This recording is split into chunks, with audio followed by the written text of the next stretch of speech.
So when I started working, did start working night shift, and I was a nurse practitioner with my background, and I'd had 7 years home being a mom with you taking care of four little kids, and we had such a good time doing that. But then we moved to this Montana town, and after a year of being here, I needed to go back to work just to help make ends meet. And so I landed a job at the hospital here, and I was so excited about that because I love nursing and I love labor and delivery. But I refused to have daycare because I wanted to raise my own children. I wanted to, all the challenges of being, when you were an adult, I wanted to be able to say, well, the reason she has that problem is because I raised her. She's like me. But I didn't want someone else to raise my kids. And you and your older brother were in elementary school and middle school. And then we had two little ones at home. And I really wanted to take care of them. So I remember thinking, well, I can do this. I can work from 11 at night until 7:30 in the morning and come home and be awake for all day with the kids. And then I'll go to sleep when your dad comes home from work, and he will take over and feed dinner, and I can sleep for 6 hours before I go. Well, it didn't happen like that. I couldn't go right to sleep when he came home, or I found myself coming home and just laying down on the couch and covering up with a blanket. And then I found myself just sound asleep and exhausted and waking up to just, if the kids made a lot of noise, or I'd wake up and I'd find them in the bathroom flushing the toilet and filling the toilet with toilet paper, and all the books and all the toys on the floor. But I didn't care. I was just so tired. And I remember coming home from work one morning, and there was a big sale at the mall. I'm not a big shopper, but it was kids' clothes, and it was like 50% off. And I thought, okay, I'm going to go to the mall. It opens at 10 o'clock. So I loaded the kids up in the car, and I don't think I ever told this to Dad, but I got in the car and I started driving to the mall. There was a stoplight. We live in a relatively small town. There was a stoplight that I stopped at, and the car behind me beeped its horn, and the light had turned green, and I had fallen asleep.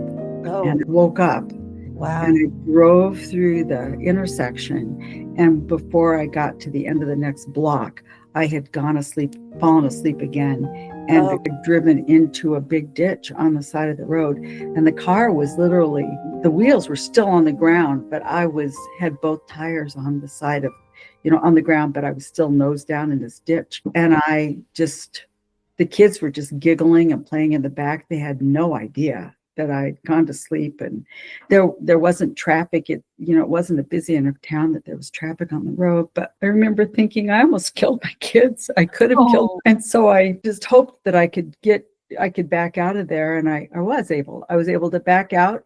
And then I just started singing at the top of my lungs, and I just sang all the way home. We were less than a mile from our house. Yeah. And I've wondered since then, nurses that drive from our small town to drive to our small town to work, that live 20 miles over the hill, Easy Hill. How do they get home safely? But I came home, and I was just so upset that I'd made such a foolish decision. I didn't realize I was so sleep deprived, and I just promised myself I would never drive anywhere after I came home from work. If it was an emergency, I would get my next door neighbor, and we didn't have any emergencies. I was able to come home and rest with my kids. And then a few years later, I came home. I went into the bedroom to go to bed, and I came back out. You're going to probably remember this because this was very traumatic for the family. I came back in, and I saw the dishes all sitting in. Well, the motherhood story of my life. Yes. And they were playing games. You had a board game out. You were doing something. You were in and out of the house. And those dishes didn't have to be done right that moment. But for some reason, it just triggered me. And I just started throwing dishes in the dishwasher and rinsing them, and just really angrily doing what I shouldn't have been doing. I should have gone to bed. But Dad came in, and he said, "What are you doing? I thought you went to bed." And I said, "Well, I did, but I came back in, and all these dishes need to be done, and nobody's doing them." And he goes, "We're going to get to it. Don't worry about it. We're going to get to it." And I said, "Well, no, I'm not going to bed till they're done." And he reached down to pick me up, to take me into the bedroom, to just put me into bed. And I said, I'm not going. And so I fell down on the floor. He reached down and he picked me up.